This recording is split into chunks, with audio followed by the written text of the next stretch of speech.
This is The Scoop for Friday. I'm Sean Canan with the WMNF News headlines. The National Oceanic and Atmospheric Administration pointed to warm ocean waters when its forecast yesterday called for up to 25 named storms, with up to 13 reaching hurricane strength. National Weather Service meteorologist Mark Wool says there's a high confidence in the latest forecast, given the near-record water temperatures and other climate patterns. These are really high numbers. So, clearly the likelihood that there'll be more U.S. impacts is there. We just can't predict where. So the bottom line, it's May, it's time, if you haven't already, to complete your preparation process. The 6-month hurricane season officially begins a week from tomorrow, but a disturbance off the eastern tip of Cuba has a low chance to grow into the year's first named storm. Officials also have growing concern that rapid intensification of storms is becoming more frequent, resulting in less time for preparations and evacuations. Over the next few months, Pinellas County will begin replenishing sand at Pass-a-Grille Beach. WMNF's Megan Bowman spoke with a resident who has concerns.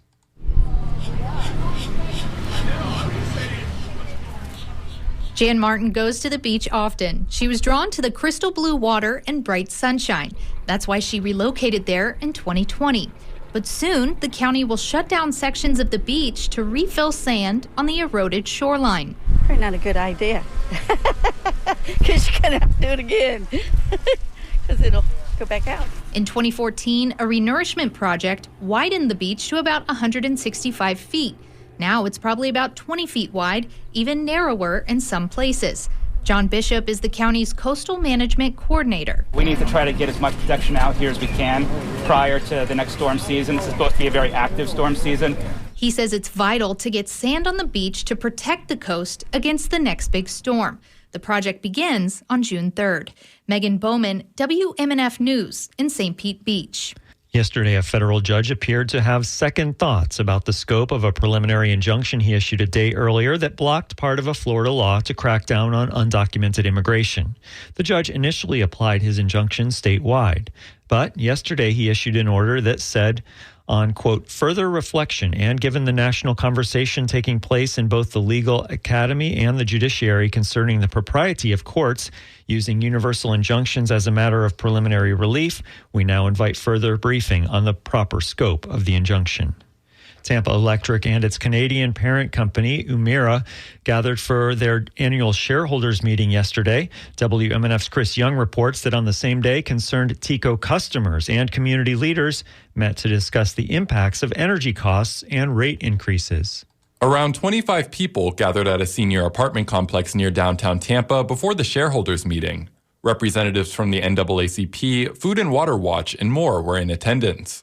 Also in attendance were TECO customers who discussed their frustrations with the company. If you don't pay them, they will turn your lights off. So you have a choice of paying your rent or paying the light bill.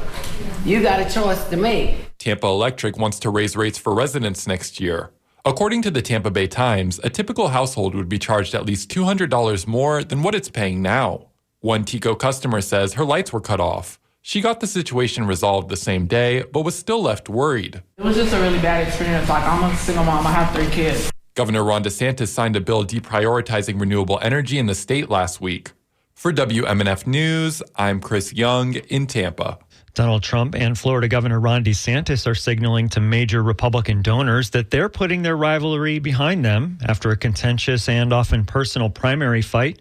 DeSantis brought together allies this week in Fort Lauderdale to press them to support Trump. DeSantis made the case that they need to work together to prevent Democratic President Biden from winning a second term. A 15-year-old was one of 2 people arrested in Zephyr Hills after a shooting that resulted in no injuries. In a news release, the Zephyr Hills Police Department says the shooting took place Tuesday between the teen and a 23-year-old who know each other. Police described it as an isolated incident. The adult was charged with aggravated assault with a deadly weapon and discharging a firearm in public or on residential property. Police do not say whether the teen who was arrested was charged. They say more criminal charges are pending. Today, it will be mostly sunny and very hot with highs in the mid-90s. Tonight, mostly clear, overnight lows in the mid-70s. Tomorrow, mostly sunny, breezy, and hot with highs in the mid-90s. I'm Sean Canan with the WMNF News headlines. This is The Scoop, recorded at WMNF Tampa.